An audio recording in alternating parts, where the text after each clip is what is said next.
comic book review on Star Wars issue number 31, released January 1980.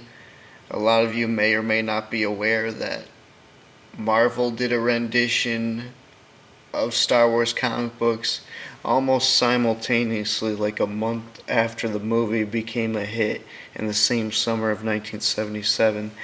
They started doing comic book adaptations. The first 6 issues were of their adaptation of A New Hope, Episode 4, and it actually continued on as a sleeper from 1977 all the way to 86. They did 107 issues.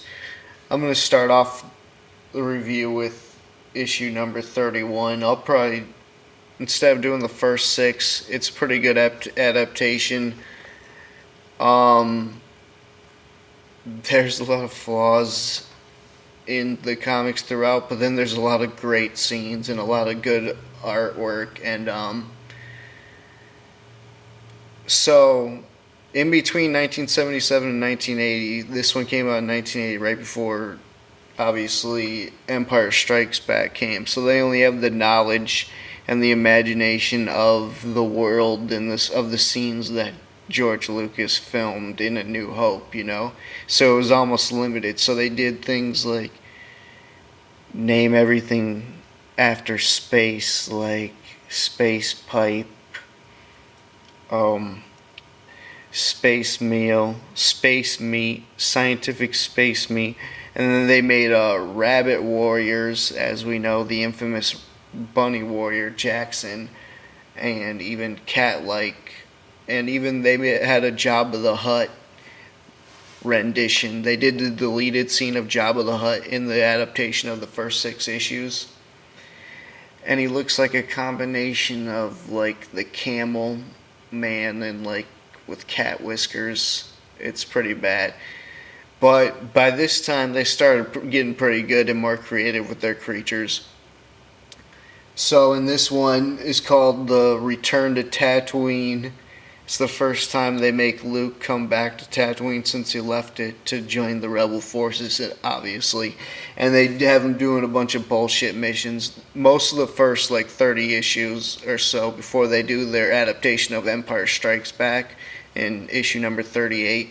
Most of them are like Han Solo and Chewbacca roaming around the galaxy doing their thing, getting wrapped up into random dealings because they'll do anything for hire. Not mercenary, but they're smugglers, as we know.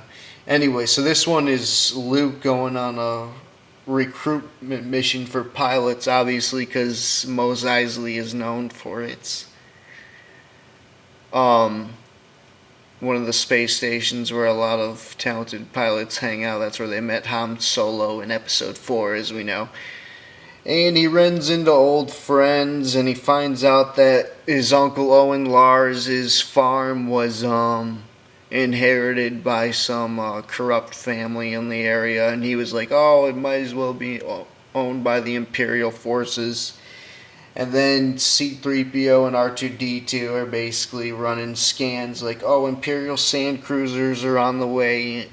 And as you can see, the sand troopers in this are tracking, looking for the pilot who destroyed the Death Star. They don't know it's Luke Skywalker yet in these episodes.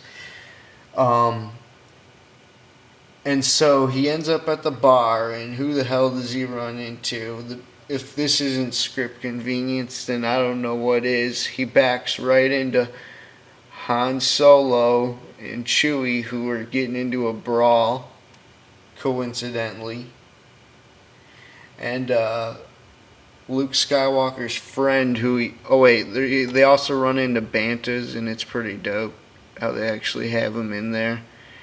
And it's like blocking the roadway, and he's worried about running into the sand people, censoring them, and they ended up shooting the Banta. It was a dope scene.